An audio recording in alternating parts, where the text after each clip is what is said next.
Ela está aguardando a conexão.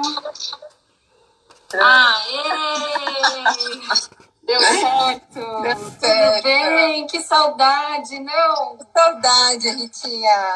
Assim que a gente se vê agora. Que alegria te receber aqui, uma honra, viu, Aninha? Imagina, eu que agradeço muito o convite da escola, formulado por você, doutora Rita Nolasco, profissional que eu admiro tanto, minha amiga. E é um prazer muito grande estar aqui hoje para a gente conversar um pouquinho sobre termo de ajustamento de conduta. Tô até mostrando aqui, minha orquídea da mesma cor que a sua. É isso, a gente combina. Queridos, eu vou começar apresentando a nossa convidada de hoje, Ana Luísa Neri. O tema da nossa live é a efetividade do compromisso de ajustamento de conduta. Agradecemos a participação de todos que estão entrando aí.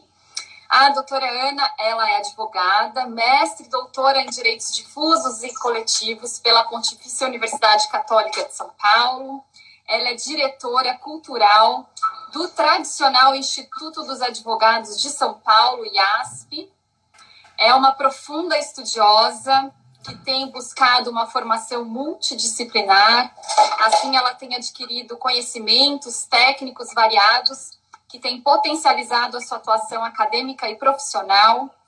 A Ana sempre se interessou pela consensualidade e dedicou as suas pesquisas acadêmicas ao estudo dos negócios jurídicos.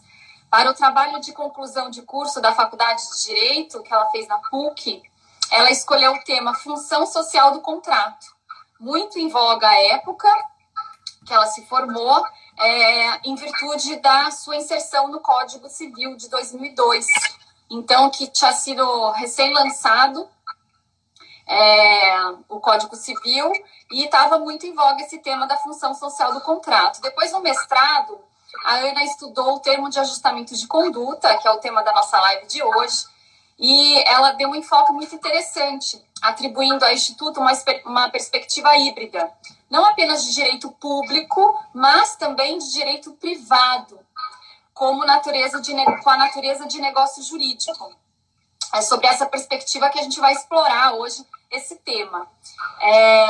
Ela publicou a dissertação de mestrado dela, que já está na 3ª edição, está aí no forno a 4ª, né, Aninha? Está terminando aí a 4ª edição, que vai ser editada ainda esse ano. E aí, na 4ª edição, ela já vai incluir alguns casos envolvendo a Advocacia Geral da União. Tivemos oportunidade de participar, né, em alguns eventos juntas, porque eu gosto muito de eventos com diálogos interinstitucionais, com membros do Ministério Público, da magistratura, da advocacia privada, trocando experiências.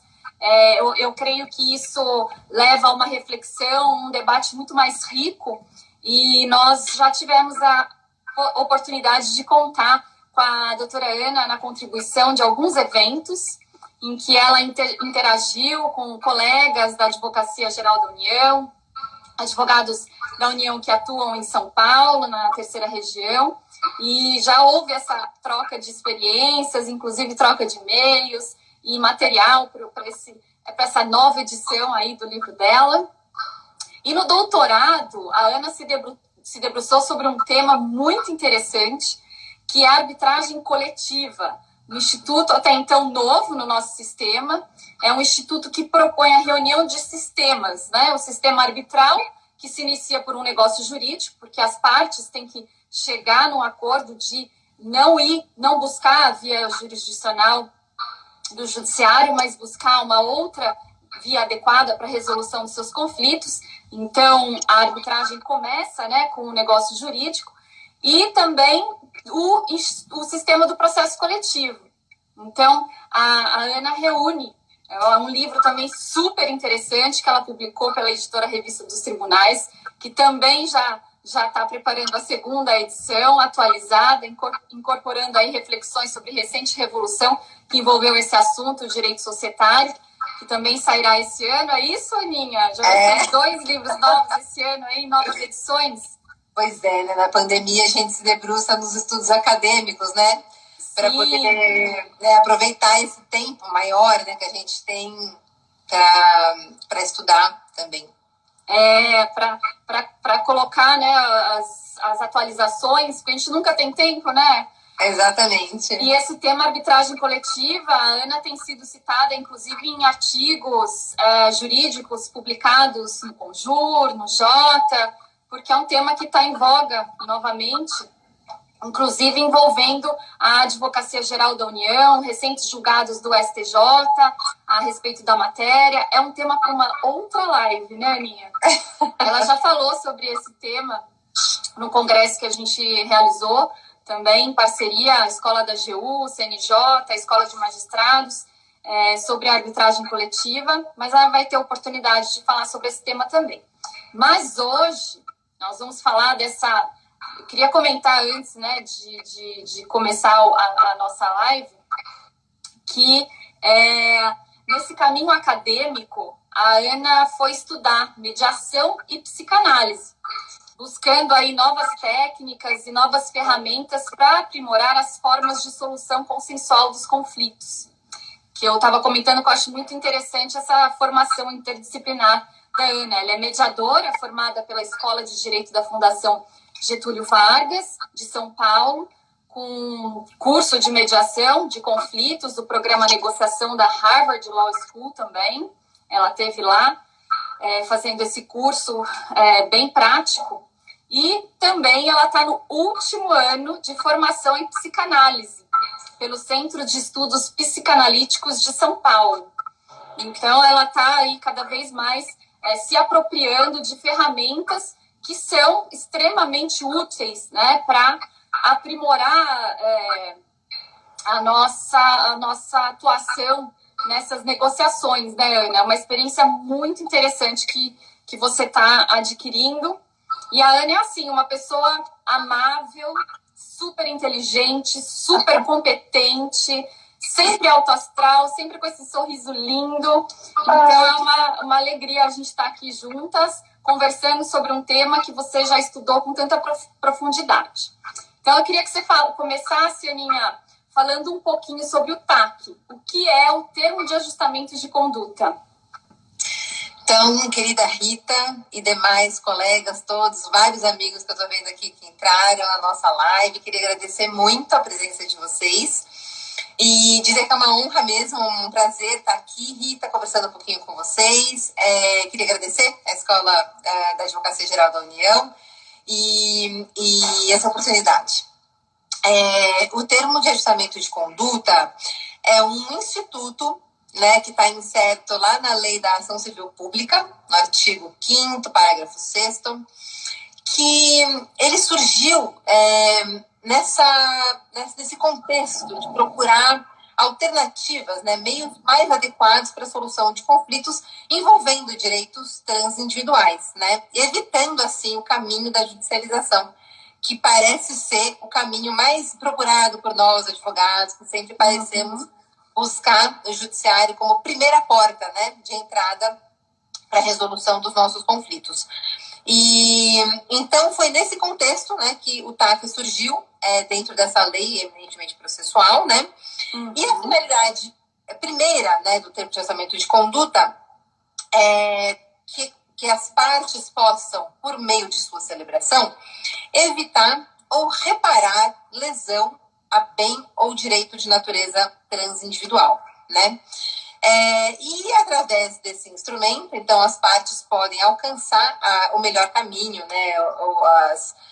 O melhor jeito, né, de resolver essas questões, esses conflitos, né? E, então, eu entendo que o TAC seria um negócio jurídico, né? Equiparado, se a gente trouxer para uma perspectiva de direito privado puro, equiparado à transação, porque justamente ele busca por fim a um conflito já existente, ou então por existir, né, porque ele pode ser extrajudicial ou judicial. Então ele tem essa natureza transacional. Então as partes, por meio dele, realmente negociam, né, e chegam a uma solução comum. É claro que às vezes, né, nem todos os doutrinadores entendem que seja esse o negócio, a natureza jurídica do TAC, né? Há uma discussão na doutrina, principalmente por autores mais vindos mesmo das carreiras públicas, né, que tendem a comentar mais esse instituto, que entendem que o TAC seria um mero ajuste, né, um mero adequar-se-á por parte do particular em relação àqueles anseios do agente público, né, que traz ali a sua função de proteção, né, dos bens de natureza transindividual.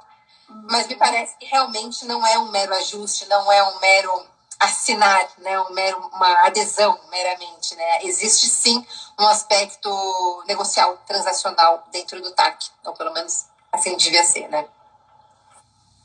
Então, você faz essa distinção, inclusive, no seu livro, né, Aninha? Que não se pode confundir o TAC com o negócio jurídico, não é isso? Que você tem um capítulo que você aborda essa questão, né?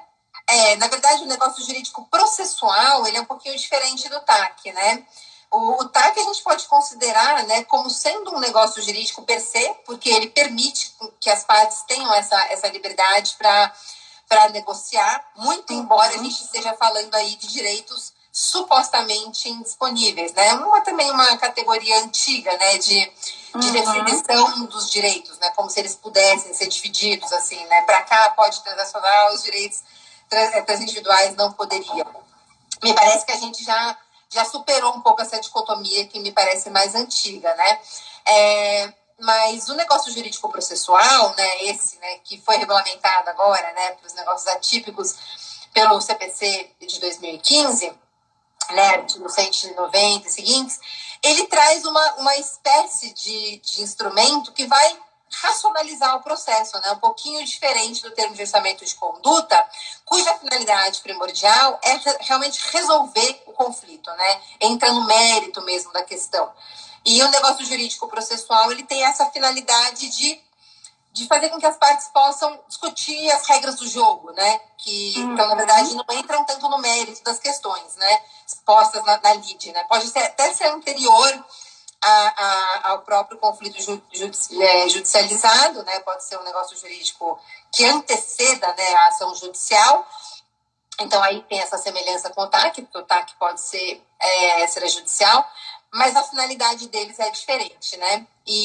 Mas a gente pode pensar, inclusive, no negócio jurídico processual inserido dentro do TAC, porque o TAC pode conter obrigações de direito material, né, que vão então versar sobre as questões que as partes têm realmente conflito, mas também pode prever obrigações procedimentais. Então, aí a gente pode entender, eventualmente, um negócio jurídico dentro, né, um negócio jurídico processual dentro de um TAC. De repente, prevendo como seria racionalizado um eventual processo judicial posterior, né, numa eventual fase de execução do TAC, por exemplo, né? Tudo pode ser negociado, né, dentro do TAC. É realmente uma solução negociada, né? É um caminho para as partes poderem realmente construir uma solução para aquele caso concreto, uma solução negociada. Por isso que é importante, né, nesse ambiente do TAC, essa construção de um diálogo, da cooperação das partes, né? Isso também, porque a gente tem feito, Aninha, uma série de lives a respeito da importância da consensualidade nas mais diversas áreas, né? E a Advocacia Geral da União também atua em TACs, né? Depois a gente vai dar até aqui alguns exemplos. Então, nós temos agora inúmeras legislações prevendo essas soluções negociadas e que trazem um resultado muito efetivo na prática, porque as partes atuam de forma cooperativa, realmente, de boa fé, né? E ajudando a construir a melhor solução. Então, a importância, né, de se ter aí essas novas ferramentas, né? Todos nós temos que buscar esse aprimoramento, esse aprendizado, de saber propiciar um ambiente de diálogo, né? Então, assim, eu vejo que você tem bastante experiência nessa área, você já atuou em alguns TACs, então essa experiência que eu gostaria de trazer aqui para o pessoal que está participando da nossa live hoje. E quem que pode celebrar o termo de ajustamento de conduta, então, já que eu até já falei da AGU, né? E que tipo de direito que pode ser transacionado por meio do TAC? Tá. Eu só queria comentar um pouquinho isso que você falou, Rita, sobre essa importância desse diálogo, né, e dessa cooperação das partes. Eu acho que a gente teve uma evolução muito grande, né, com o advento do novo código, que não é mais novo, tão novo assim, por conta justamente dessa formalização, vamos dizer assim, desses princípios que já existiam, né, no nosso sistema de direito público e privado, né, que são a boa-fé processual, a cooperação das partes, né? Agora parece que está muito mais claro para nós, né, enquanto agentes dentro de um processo, né, o que a gente deveria realmente buscar quando a gente tem uma interface. Tem umas perguntas aqui, né? Depois a gente pensa como falar. Tem uns comentários. Os comentários, a Francisca, ela está falando que a partir de 2015, o magistrado passou a ser o sujeito do processo que tem uma importância com a materialização do Estado. Ela comentou aqui. Tá. Então, mas voltando um pouquinho, né? Falando sobre essa importância da cooperação. Então, aqueles princípios, né, que a gente sempre entendeu aplicáveis, né, a esse instrumento especialmente, né? Os princípios da impessoalidade, né, da legalidade, os princípios do 37 da Constituição, né? Não dá para a gente negociar um TAC assim, com essa beligerância, né? essa litigância na hora de celebrar um ajuste, porque o propósito de todo mundo que vai celebrar um TAC é justamente encontrar uma solução comum, né? E isso só é alcançado por meio de um diálogo verdadeiro, né? Em que as partes possam se colocar no mesmo patamar de igualdade, possam conversar, possam ter liberdade para sugerir, e não simplesmente perceber que há um degrau, que há uma distância, né, em termos de possibilidade de sugestão, de cláusulas, de negociação, né? Se há essa diferença, é muito difícil que as partes consigam realmente negociar cláusulas que sejam boas e execuíveis para ambas as partes, né? Às vezes a gente pode ter experiências de ter celebrado TACs que sejam muitas vezes o produto de um diálogo unilateral. Não dá nem para dizer que é um diálogo, né? De uma produção que venha mais do órgão público, né? Mais da entidade pública do que do particular, né? Isso realmente é bem prejudicial por aquilo que está sendo negociado. Então, isso que você está falando sobre a cooperação das partes, essa boa-fé, né? Que tem que inspirar o comportamento mesmo das partes na hora de negociar. Mas quem pode, então, participar de um termo de ajustamento de conduta? Me parece que todas as entidades que estão elencadas no artigo 5º da Lei da Ação Civil Pública, né, que são aqueles colegitimados para a propositura da ação civil pública, né, eles estão elencados lá no artigo 5º, União, estados, municípios, entidades da administração pública direta, né, indireta também, como órgão público podem figurar essas personalidades, né? E também, por que não, as entidades privadas, como associações, né? E órgãos de defesa, por exemplo, do meio ambiente, do consumidor, podem figurar. A gente, muito embora o parágrafo 6º do artigo 5º da Lei da Ação Civil Pública fale em órgãos públicos que podem tomar o TAC, a gente pode ter uma interpretação um pouco mais ampliativa, como a doutrina já vem fazendo, né, já há algum tempo, para dar maior efetividade à ação civil pública. Então, não restringir as entidades, apenas as entidades públicas, mas entender também que é possível a celebração de um TAC por meio, por exemplo, de uma entidade privada, uma associação, né?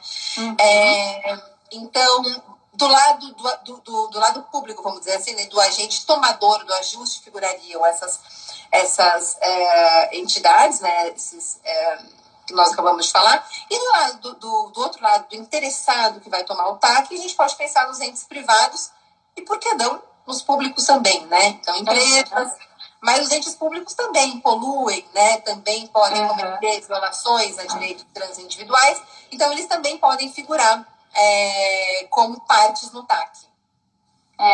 Inclusive por omissão, né? Então, Tem vários casos complexos que acabam envolvendo o ente público, e o TAC traria uma solução construída de forma a ter propiciar um diálogo amplo, importantíssimo, né, nesses casos muito complicados. Então, o TAC tem realmente um potencial muito grande.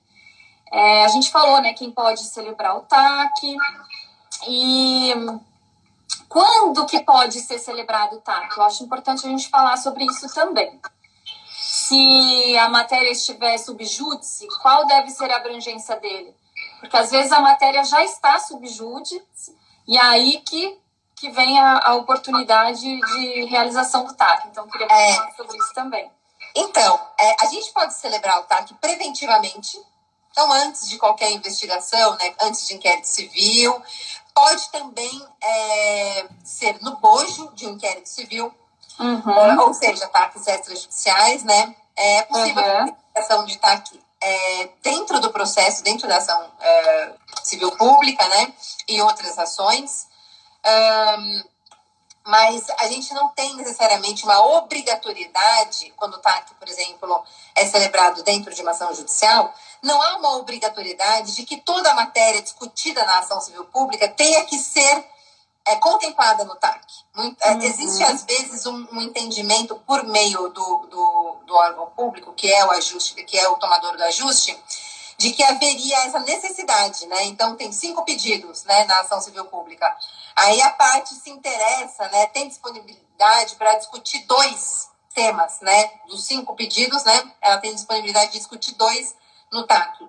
E aí o órgão público se nega à celebração do TAC, argumentando, né, que isso é possível fazer um TAC com relação à totalidade das matérias discutidas, o que não é verdade. Você pode fazer um TAC que seja parcial em relação àquilo que está sendo discutido na ação e continuar a ação, continuar a investigação, né, que está no inquérito civil, para discutir posteriormente, vamos dizer que a parte não queira, não possa celebrar o ajuste em sua inteireza, né?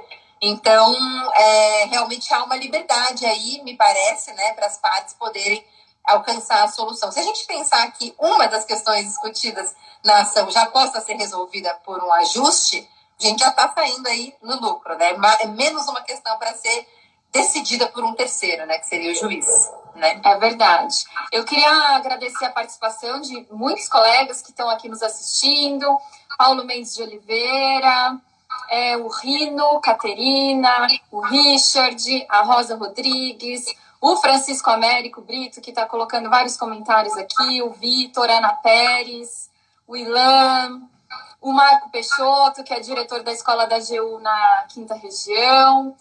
E, Aninha, de tudo, o Henrique Ávila também está aqui, várias pessoas aqui participando da nossa live. Eu assisti outro dia uma live que a Cristiane Rodrigues, que é a diretora da Escola da AGU da 2ª Região, ela fez a respeito do termo de ajustamento de conduta em outra área, no mercado de valores. E eu achei muito interessante que ela falou que o negócio que é realizado no âmbito da negociação que é realizada no âmbito do TAC, ela não deve importar necessariamente na confissão da matéria do fato ilícito que está sendo discutido ali, né? Que o fato das pessoas estarem dispostas a fazer um TAC, um termo de ajustamento de conduta, uma negociação, ela não quer dizer que a parte está reconhecendo a ilicitude da conduta analisada.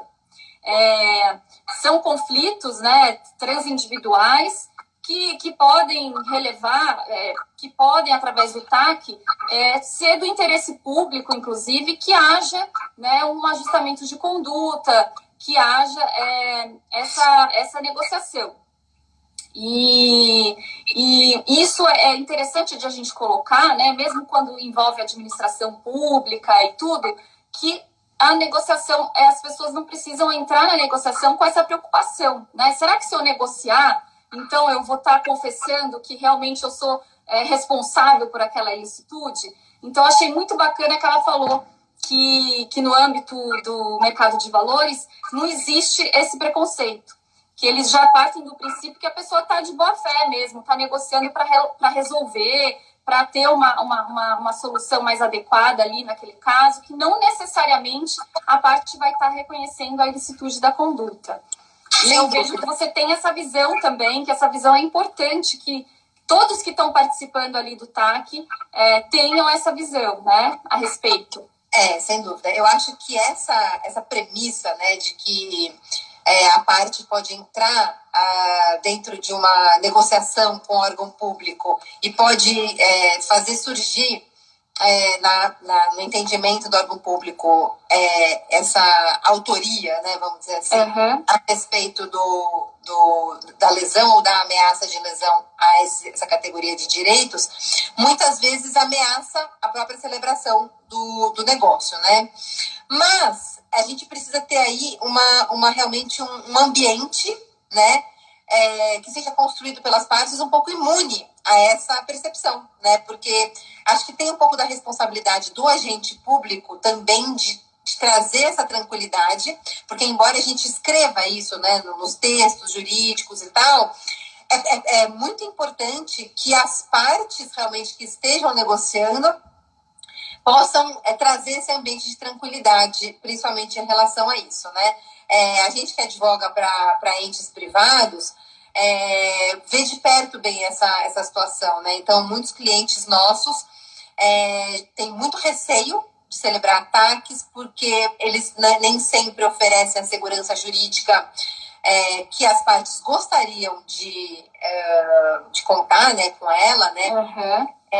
No sentido de que a administração pública expôs o entendimento que seja o entendimento uníssono, vamos dizer assim, e que possa proteger a parte que assina um TAC de outras questões que possam surgir a respeito de entendimentos diversos de outros colegitimados.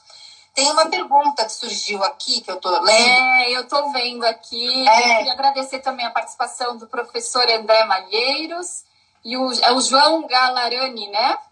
Ele pediu para a gente falar um pouco sobre o litisconsórcio facultativo entre os ministérios públicos. Tá, antes de falar sobre isso, eu queria só fazer um comentário sobre essa vinculação que eu entendo que exista na celebração de um TAC para os demais colegitimados.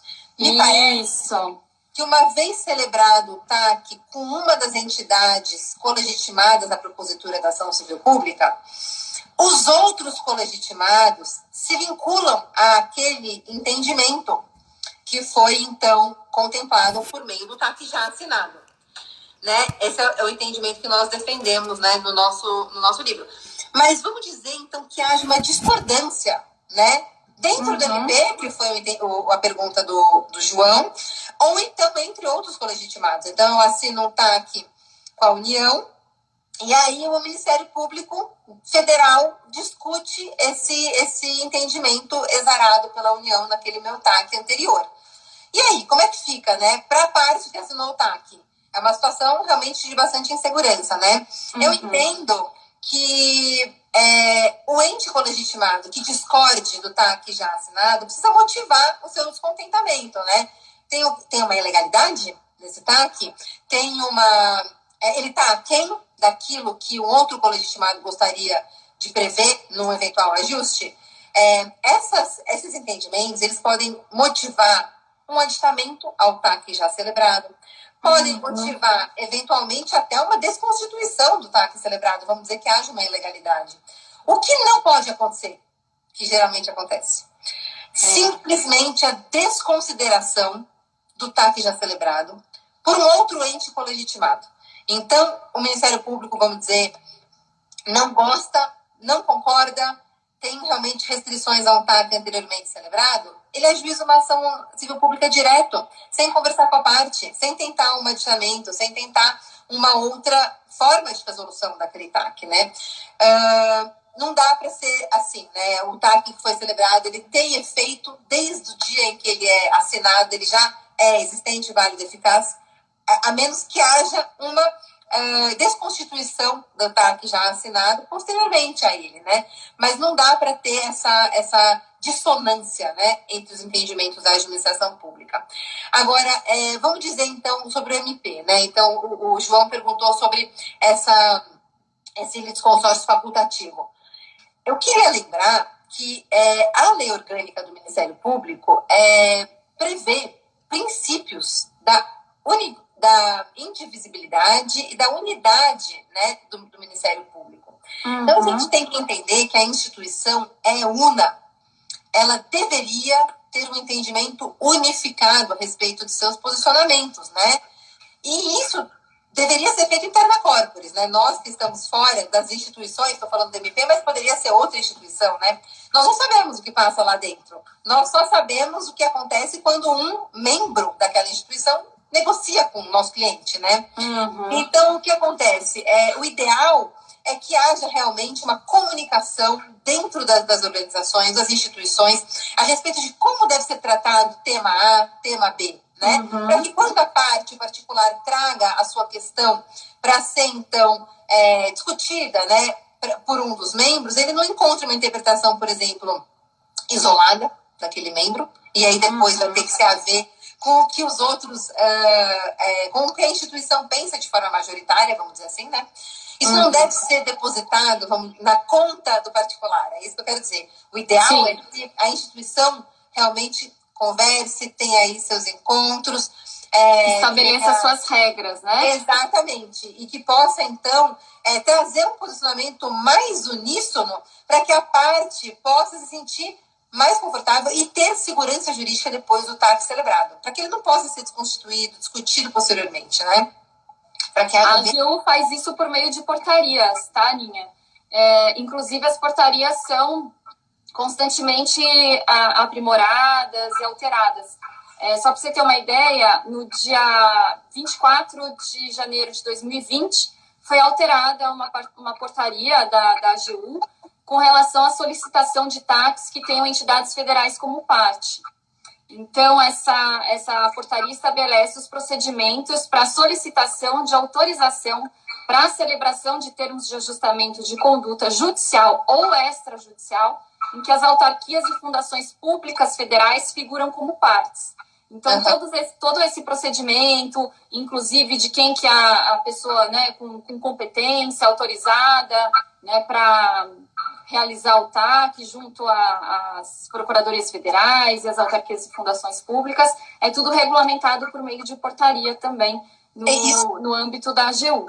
Interessante. E essas portarias estão todas publicadas lá no site da AGU. Uhum. Me permita, Rita, fazer um comentário aqui a respeito desse assunto, né, que é a regulamentação interna, né, dos procedimentos institucionais, né? Uhum. Falando da AGU, há também, né, outras instituições que também têm essa forma de comunicação, né, vamos dizer assim. Isso pode ser muito bom e pode também ter um outro lado, que é deixar o agente público um pouco amarrado para eventuais negociações, né? Então, eu queria aqui citar algumas portarias da Procuradoria-Geral da Fazenda Nacional, por exemplo, que tem um pouco esse efeito na minha maneira de ver. Então, por exemplo, né, a portaria 742, acho que elas são de 2018. Tem uma obrigatoriedade, vamos dizer assim, que o particular que vai celebrar negócio jurídico processual, aí é outro instituto que a gente está falando, mas, de certa maneira, a gente pode trazer aqui algumas semelhanças entre eles, né? Que haja essa confissão, né, a respeito da questão que está sendo discutida, né? Dentro de uma ação judicial, para uma condição para que haja a celebração do negócio jurídico processual, né? Sim. Essa é uma portaria que traz bastante dificuldade na hora de negociar realmente uma questão que está sendo discutida, porque a confissão prévia, ela, obviamente, vai ser discutida, né? Pode ser a matéria de fundo, por exemplo, de uma ação judicial, né? Ela pode inviabilizar eventual negócio jurídico processual a ser feito, que poderia ser muito benéfico, né? Então, um pouco na linha daquilo que a Cristiane, né, que é a colega da escola da GU da segunda região, acho que você mencionou, ela estava falando sobre esse assunto no TAC. Ela é lotada na CVM, então ela atuou nessa área e fez uma live sobre o TAC no âmbito da CVM. Tá. Mas trazendo um pouco do entendimento dela, também para o negócio jurídico processual, né? A confissão prévia, ela realmente está um pouco na contramão dessa cooperação que deve ter entre as partes, né? Não necessariamente uma empresa que concorde com isso vá deixar de fazer o TAC. Pode ser que a empresa que esteja respondendo por alguma questão tributária, por exemplo, ela queira celebrar o TAC, o negócio jurídico processual, mas ela não queira o reconhecimento prévio da culpa, né, da confissão do fato que está sendo investigado. Então, é uma máfia institucional. A lei não traz isso. Então, às vezes, as portarias, né, as questões institucionais podem trazer um pouco de dificuldade para o andamento mesmo das negociações, né? E aí, nós que estamos do outro lado, né, os particulares, a gente sofre um pouco esse efeito. A gente quer negociar, mas tem uma impossibilidade ali regulamentar, né?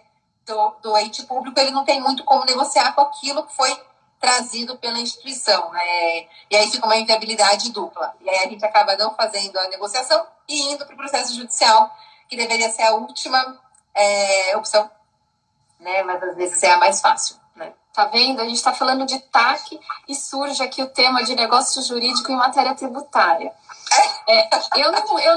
Eu conheço a portaria, mas eu não sei, não estou com ela aberta aqui, se eu for procurar, acho que agora vai ser meio complicado. Mas eu não acho que para a realização de negócio jurídico processual em matéria tributária seja obrigatória essa confissão. Eu acho que para algumas formas de negociação... Deve ser relacionado a alguma hipótese específica, porque algumas portarias da trazem exemplos de possibilidades de realização de negócio jurídico processual em matéria tributária.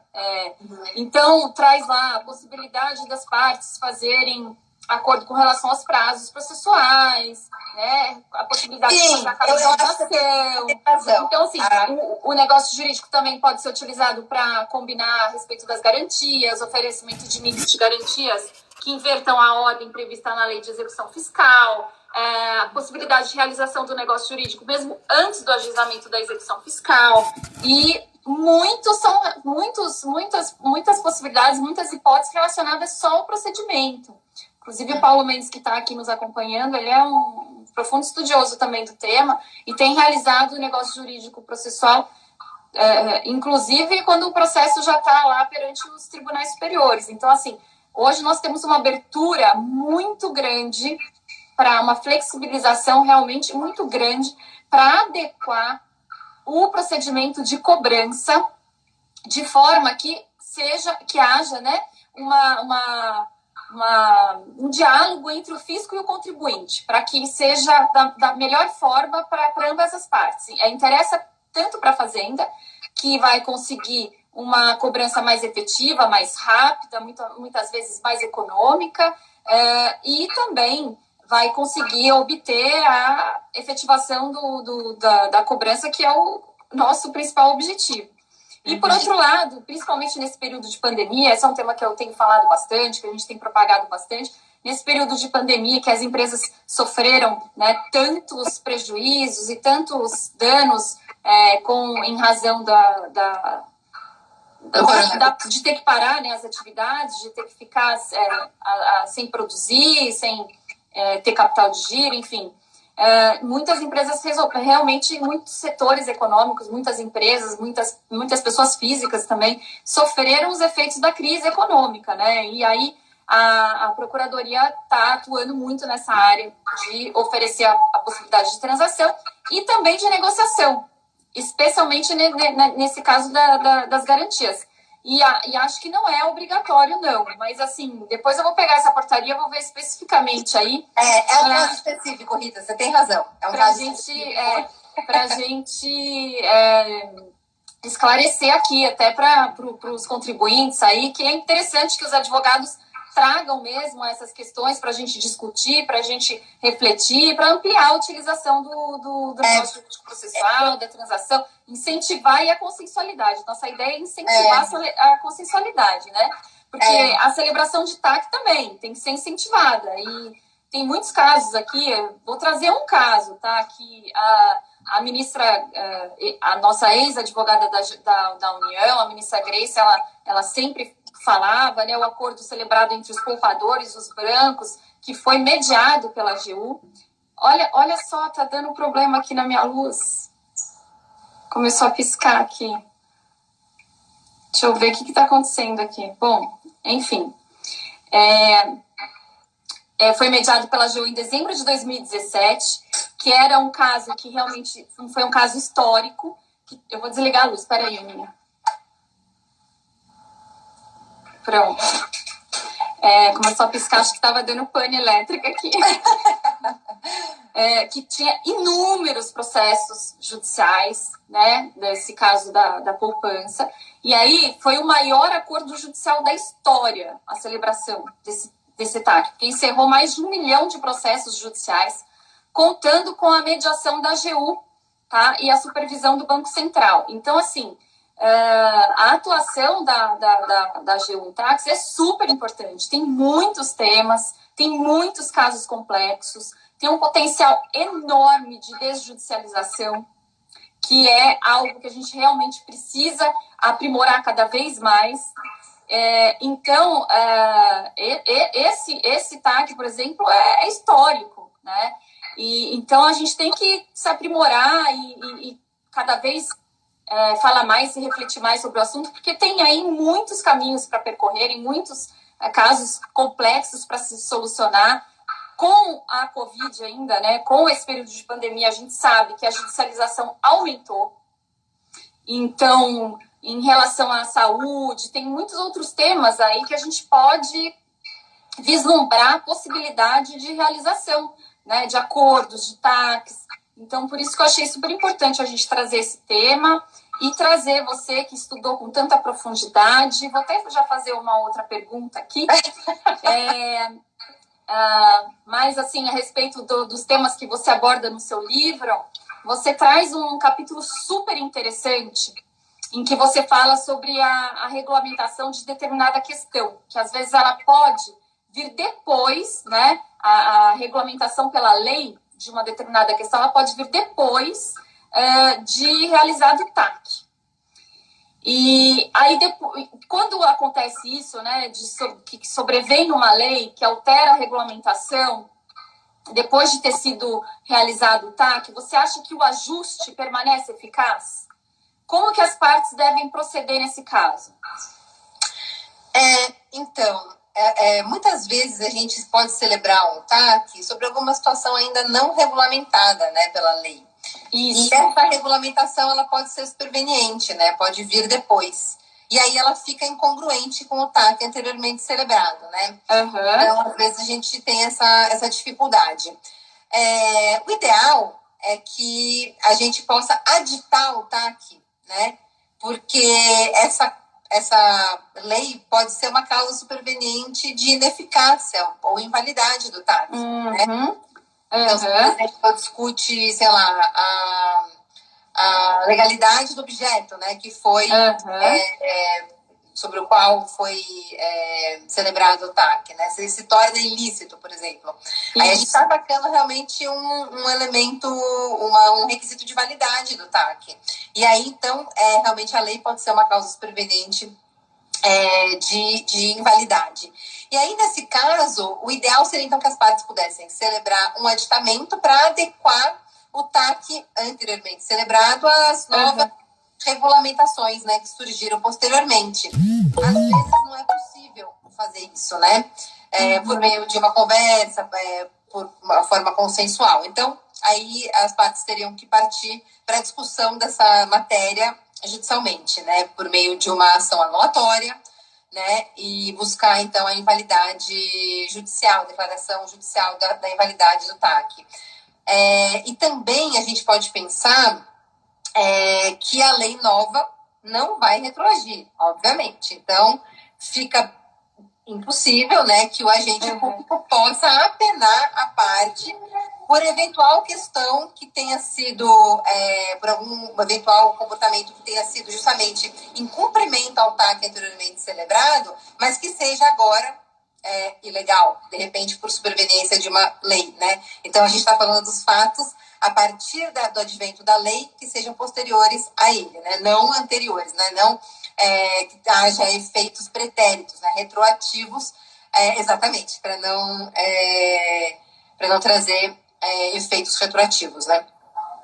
Queria cumprimentar também o professor Lucon, que entrou também na nossa live, Rodrigo Ribeiro, que é o diretor da Escola da Gil na primeira região, o Lucas, tem muitos amigos aqui que estão entrando, o Jorge Zabud também, obrigada pela participação. Então, Aninha, eu estou estudando bastante essa questão da transação tributária, você vê que os temas todos se comunicam, né? Na portaria da transação tributária da PGFN tem essa previsão, que as partes podem transacionar a respeito de determinado tributo que está sendo cobrado, enfim, pode estar já no âmbito da execução fiscal, e depois sobrevém uma lei, por exemplo, declarando aquele tributo inconstitucional, vamos dizer assim. Então, isso pode acontecer. E aí, vai invalidar aquela transação? Então, existe já um dispositivo na portaria prevendo que em muitos casos, sim. Né? Em muitos casos, sim. Aí vai ter que rever, como você falou, vai ter que rever aquela transação, vai ter que rever aquilo que foi acordado, né, naquele TAC, ver se é o caso, se dá para aditar, ou às vezes realmente torna inviável, tem que ser desfeito. Então, o Vitor está falando justamente isso. Pode ser que retire a eficácia, né? Mas o mais importante é que as partes possam realmente ter essa oportunidade de renegociar, né? Porque justamente, né, se conseguiram o ajuste por meio de uma conversa, né, então é possível fazer a readequação daquilo que foi ajustado também por meio de uma conversa. Esse que é o mais importante, né? E uma outra questão, né, quando a gente estava falando de ambiente de negociação, eu ia trazer algum assunto, deixa eu ver se eu lembro. Oi, Aninha. Me fugiu, eu ia trazer outra questão que a gente estava falando, que fosse... eu acho que tem isso, né, essa mudança de pensamento, uma mudança de cultura, né, nas nossas formações primárias, né? A gente se sente muito à vontade para litigar, para realmente discutir, né, a questão polarizadamente, né? Então, veio esse contexto novo, né, processual com o nosso CPC para trazer outras formas de pensamento, para a gente pensar no judiciário como apenas uma das formas de resolução de conflitos, né? E dando muita força, muito prestígio para as outras formas de solução de conflitos. Então, eu acho que nós, advogados, né, privados, devemos ter também essa preocupação de tentar pensar um pouco além do processo judicial, né? De mudar um pouco a nossa cultura de litígio, né? Eu acho que celebrar negócio jurídico processual, TAC, tem que ser pensado também no interesse público, né? Aquilo que é mais conveniente, que traga mais efeitos benéficos para as partes, né? E para aquilo que se busca, né? Todo mundo quer a reparação do bem transindividual que foi lesado, né? Sim. Aninha, olha, eu tô controlando o tempo aqui, porque tinha tanta coisa pra gente comentar e a live passa super rápido. Eu queria comentar um outro acordo que foi celebrado pela AGU, que também foi um acordo super importante, realizado em defesa do patrimônio histórico de Porto Velho. Esse TAC foi celebrado em fevereiro de 2018. A Procuradoria Federal no estado de Rondônia, a Procuradoria Federal junto ao Instituto do Patrimônio Histórico e Artístico Nacional participou desse acordo judicial, a Procuradoria Federal especializada junto ao Instituto Brasileiro do Meio Ambiente, dos Recursos Naturais Renováveis. Foram celebrados acordos com relação a 5 ações civis públicas para garantir a defesa de patrimônio histórico e cultural localizado em Porto Velho. Essas ações foram ajuizadas pelo Ministério Público Federal e pelo Ministério Público do Estado, em face da União. O Estado de Rondônia, o município de Porto Velho, a Santo Antônio Energia e outros pleiteando a adoção de providências para a preservação e segurança do espaço que se situa esse sítio histórico da estrada de ferro-madeira de Maimoré. E após uma intensa atuação da AGU, dessas procuradorias que eu mencionei, foi comprovado que o Instituto de Patrimônio Histórico e o IBAMA estavam sim cumprindo suas atribuições institucionais com relação à preservação desses patrimônios culturais, e foi celebrado acordo entre as partes, homologado judicialmente, e aí ficou restabelecida, e as partes se comprometeram, né, ficaram responsáveis, cada um dos entes, por medidas de cooperação. Então, são assim, nesse âmbito em que envolve patrimônio público, interesse público, os acordos celebrados pela AGU têm sido muito frutíferos e tem sido uma solução muito adequada para inúmeros conflitos, tá vendo? Inclusive evitando a judicialização e levando para o judiciário questões muito difíceis do judiciário decidir, né? Fica muito mais... uma solução muito melhor construída quando as partes se dispõem, né? As partes mesmo dizem, não, a gente quer cooperar. Nós queremos aí implementar mais medidas que possam trazer aí uma proteção mais efetiva ao patrimônio. As partes até acabam se dispondo e sugerindo medidas para serem tomadas. Então, assim, é um instrumento que está assim, cada vez sendo mais utilizado pela Advocacia Geral da União e com resultados muito positivos. Então, assim, conciliação em ações populares, tem muitos casos. Eu estou citando alguns, eu tenho um de janeiro de 2019, que foi celebrado pela AGU no âmbito de uma ação popular, um acordo judicial fruto da conciliação feito entre ações populares que discutiam a exploração do Porto de Santos pela Ecoporto, que supostamente estaria utilizando um terreno de forma irregular e não prevista no contrato, prejudicando moradores do município lá de Santos. Tem colegas de Santos aí participando da live, o Lucas é de lá. E esse acordo, então, possibilitou um investimento de cerca de 25 milhões em melhorias de infraestrutura no terminal. Então, foram feitas obras de drenagem pluvial, numa área lá do porto que frequentemente tinha alagamentos. Em contrapartida, a empresa, após 2 anos e meio de negociação, se responsabilizou lá, representantes lá da Ecoporto, se responsabilizou lá também através do Ministério da Infraestrutura.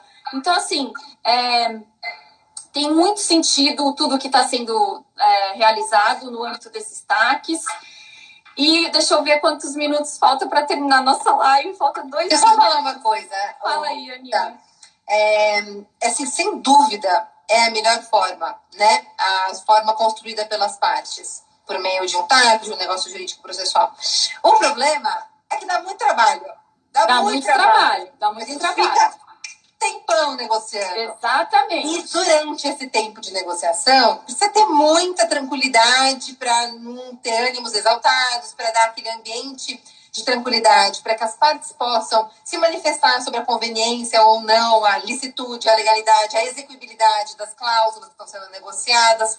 Então, eu acho assim, por isso que as partes elas têm que realmente fazer um esforço, né, e ter uma predisposição para alcançar esse lugar comum, né, que seja benéfico para todo mundo. Isso pode realmente ser muito mais longo do que elas imaginaram no começo de uma negociação e requer realmente que haja essa vontade, né, e esse ambiente de diálogo, né? Então, eu acho que esse é o desafio. A gente sair essa cabeça de litígio que a gente tem para sentar numa mesa para negociar, mesmo agente público e particular, havendo esse degrau, que ele possa ser um degrau diminuído, né? Ou inexistente. Exatamente. E essa é a opinião uníssona de quem estuda essas técnicas. Eu fiz uma live também com a Kaline Ferreira, que é diretora das câmaras de conciliação da AGU, e ela falou justamente isso. Muitas vezes a solução negociada, ela demora. É necessário fazer várias reuniões, várias conversas, tem que ter essa paciência. tem que ter essa flexibilidade, essa resiliência, para que seja, porque é uma solução realmente construída, né, pelas partes. Então, realmente é necessário. O João está perguntando do seu livro, vou aproveitar e fazer a propaganda aqui, olha, Teoria Geral do Termo de Ajustamento de Conduta, publicado pela editora Revista dos Tribunais. Está na 3ª edição já, e em breve vai sair a 4ª edição. É isso aí. Ele falou que ele tem a cabeça do MP, que ele tá com a e sabe geralmente como eu tenho uma surpresa para você, Aninha. Infelizmente, a gente, assim, tem muito tema para falar, a gente vai ter outras oportunidades aí de fazer lives a respeito do termo de ajustamento de conduta. Mas eu tenho uma surpresa para você. Sabe como eu vou terminar a live de hoje? Gente, eu vou terminar a live de hoje falando aqui um poema da Aninha, que além de tudo, além de ser essa profissional brilhante, essa professora, estudiosa, acadêmica, com trabalhos tão profundos e que nos trazem tantas reflexões, ela também escreve poesia. E eu sei que nada do que a gente vive tem sentido, né, Aninha, se a gente não toca o coração das pessoas.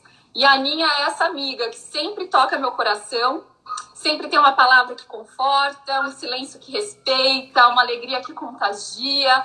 Ela descobre o que a gente fala, mesmo quando a gente não diz. Ela tem realmente uma alma e um coração de poeta. Ai, obrigada. E ela reuniu algumas das suas poesias em 2018 num livro chamado Inaudível Caos. E eu vou declamar para vocês o poema que ela escreveu, que está publicado nesse livro, que se chama Vendaval. Fim de tarde, escurece o céu sobre mim. Nuvens embaçam a minha vidraça. Por um instante, meu olhar me lança ao horizonte distante. Uma potente corrente de ar vira o tempo. Sinto o cheiro de chuva, fraude. Ela se anuncia e se esvai. Assobia, traçoeiro, o vento que verga caules no nevoeiro suspenso. As folhas das plantas balançam e caem. O barulho e a beleza das águas me traem. Encaro sua correnteza e nela mergulho. Céu, terra e mar. O sol se esconde acima das nuvens, que de tão baixas beijam as mansas ondas do mar. Mal se vê de longe o recorte da terra em ferrugem, que a água salgada contorna e represa. Mas se vê claramente o rastro na areia da praia deserta, a pressa do seu passo com hora certa, a altivez do seu olhar concentrado, de quem exaure o corpo, desafiando a mente. Então vejam que linda, que alma sensível, que pessoa incrível que a Aninha é. É assim que eu termino a live de hoje, agradecendo imensamente a sua participação, dizendo que foi uma grande honra contar com a sua presença aqui na Escola da AGU. Ai, gente, eu que agradeço, Rita. Obrigada mesmo por todas as suas palavras tão carinhosas e, assim, de incentivo mesmo. Agradeço muito o convite e a oportunidade de estar com vocês. Obrigada, Aninha, obrigada. Que a gente possa se encontrar